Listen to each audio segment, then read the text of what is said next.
ओडिशा के नए मुख्यमंत्री होंगे मोहन चरण मांझी। कल पद की लेंगे शपथ। पीएम मोदी प्रोग्राम में होंगे शामिल। ओडिशा में प्रभाती परिदा और कनक वर्धन सिंहदेव होंगे डिप्टी सीएम। विधायक दल की बैठक में फैसला।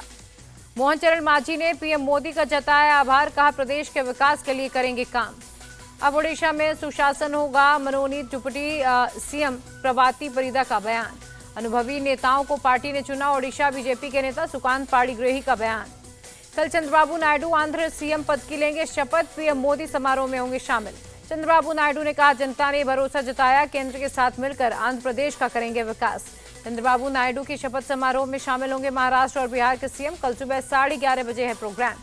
रायबरेली में राहुल और प्रियंका गांधी का भव्य स्वागत। चुनाव जीतने के बाद पहली बार आई प्रियंका। वाराणसी से चुनाव लड़ती तो नरेंद्र मोदी 2 से 3 लाख वोटों से हार जाते। रायबरेली में बोले राहुल गांधी। राहुल गांधी ने कहा इंडिया अलायंस ने एकजुट होकर चुनाव लड़ा, इससे जीत मिली है। राहुल गांधी का मोदी शाह पर निशाना। कहा ये दोनों संविधान को खत्म करना चाहते हैं। प्रियंका गांधी ने रायबरेली के मतदाताओं का आभार जताया। कहा अगले 5 साल जनता के लिए काम करेंगे। यूपी कांग्रेस अध्यक्ष अजय राय का बयान। इस बार विपक्ष बहुत मजबूत है, बीजेपी को हिलाकर रख देगा। जनता भी चाहती है राहुल रायबरेली से सांसद रहे। अमेठी के सांसद केएल शर्मा का बयान। कांग्रेस नेता सचिन पायलट का बीजेपी पर अटैक। का बदले की राजनीति अब नहीं चलेगी, अब दिल्ली की सियासत करेंगे अखिलेश यादव। करेल विधानसभा सीट से देंगे इस्तीफा। यूपी कैबिनेट में 41 प्रस्तावों को मंजूरी। ट्रांसफर पॉलिसी को भी मंजूरी। योगी कैबिनेट में जेवर एयरपोर्ट का मुआवजा देने के लिए फंड हुआ मंजूर। बरेली में फ्यूचर और गाजियाबाद में HRIT यूनिवर्सिटी बनेगी। संगीत सोम पर बढ़ के बीजेपी नेता संजीव बालियान। चुनाव हरवाने के लिए ठहराया जिम्मेदार। कहा उम्मीद है पार्टी एक्शन लेगी। विधानसभा चुनाव की तैयारियों में जुटे उद्धव ठाकरे। पार्टी के सभी 288 संपर्क प्रमुखों की कल बैठक बुलाई। बारामती से चाचा जीत के खिलाफ विधानसभा चुनाव लड़ सकते युगेंद्र पवार। आज शरद पवार के साथ कार्यकर्ताओं से मिलने दिखे युगेंद्र पवार। मोहन भागवत के बयान के बाद सियासत हुई तेज। शिवसेना यूबीटी नेता अंबादास दानवे बोले सवाल यह है कि उनकी बात लोग कितना सुनते हैं। सुप्रिया सुले ने मोहन भागवत के बयान का स्वागत किया। कहा सभी दल मणिपुर को विश्वास दिलाएं। मोहन भागवत के बयान से बीजेपी आरएसएस के बीच मतभेद हुआ उजागर। कांग्रेस नेता भूपेश बघेल का बयान। लोकसभा चुनाव के बाद हरियाणा में कांग्रेस ने आपसे गठबंधन तोड़ा। दीपेंद्र हुड्डा बोले विधानसभा चुनाव अकेले लड़ेगी पार्टी। कांग्रेस के अकेले चुनाव लड़ने पर बोले संदीप पाठक आप हर बूथ पर सक्षम, पूरा हरियाणा बदलाव के लिए तैयार है। महाराष्ट्र के सीएम एकनाथ शिंदे का बयान। संविधान बदलने के झूठे नैरेटिव को वजह से चुनाव में हुआ है एनडीए को नुकसान।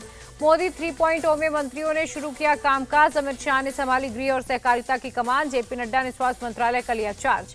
पदभार संभालने के बाद बोले अमित शाह आतंकवाद, उग्रवाद और नक्सलवाद मुक्त भारत बनाएंगे। शिवराज सिंह चौहान और मनोहर लाल खट्टर ने भी संभाला पदभार। ज्योतिरादित्य सिंधिया ने टेलीकॉम मिनिस्ट्री का चार्ज लिया। कृषि मंत्री शिवराज सिंह चौहान बोले किसान पीएम की पहली प्राथमिकता है। किसानों के कल्याण के लिए हर संभव कदम उठाएंगे। अश्विनी वैष्णव ने रेल मंत्रालय की दूसरी बार कमान संभाली। कहा मोदी जी के नेतृत्व में रेलवे में बड़े सुधार हुए हैं। लंबित मामलों को निपटाना पहली प्राथमिकता है। कानून मंत्री अर्जुन राम मेघवाल का बयान। रक्षा मंत्री राजनाथ सिंह से मिले संजय सेठ। संजय को रक्षा मंत्रालय में राज्य मंत्री का मिला है जिम्मा। अन्नपूर्णा देवी ने संभाला महिला और बाल विकास मंत्रालय। कहा विकसित भारत के विजन को करूंगी साकार। ललन सिंह ने पंचायती राज, पशुपालन और डेयरी मंत्री के रूप में संभाला पदभार। पदभार संभालने के बाद बोले चिराग पासवान आने वाला समय फूड प्रोसेसिंग का ही है। मोदी 3.0 में मंत्रालयों के बंटवारे पर संजय राउत का तंज। नीतीश और नायडू की मेहरबानी से सरकार बनी, उन्हें झुंझुना थमा दिया। आरजेडी नेता तेजस्वी यादव ने कहा इस बार नरेंद्र मोदी बेहद कमजोर पीएम साबित हो गए। विपक्ष मजबूत है। केंद्र में एक भी मुस्लिम मंत्री नहीं होने पर बोले तेजस्वी यादव बीजेपी को मुसलमानों के प्रति घृणा है। राहुल गांधी का पीएम मोदी पर अटैक। कहा ये मंत्रिमंडल नहीं एनडीए का परिवार मंडल है। एमपी विधानसभा अध्यक्ष ने मोदी कैबिनेट की तारीफ की। कहा विकसित भारत बनाने में योगदान देगा मंत्रिमंडल। शिवसेना नेता संजय निरुपम का आरोप। जिन मुस्लिम कार्यकर्ताओं ने महायुति के लिए चुनाव प्रचार किया उन्हें मौलाना धमकी दे रहे हैं। राहुल गांधी से मिले लद्दाख के निर्दलीय सांसद मोहम्मद हनीफा। दिल्ली में हुई मुलाकात। नीट परीक्षा पर सुप्रीम कोर्ट में सुनवाई। काउंसलिंग पर रोक से इंकार। कोर्ट ने एनटीए से मांगा जवाब। नीट रिजल्ट में धांधली, वो केंद्र सरकार की नाकामी। शरद गुट की सांसद सुप्रिया सुले का बयान। नीट पेपर लीक मामले पर बोले आदित्य ठाकरे दोषियों को कम से कम 10 साल की सजा हो। G7 सम्मेलन में हिस्सा लेने के लिए 13 जून को इटली जाएंगे पीएम। 15 जून को होगी वापसी। ब्रिक्स देशों के विदेश मंत्रालयों का आह्वान। आतंकवाद के प्रति जीरो टॉलरेंस की कही बात।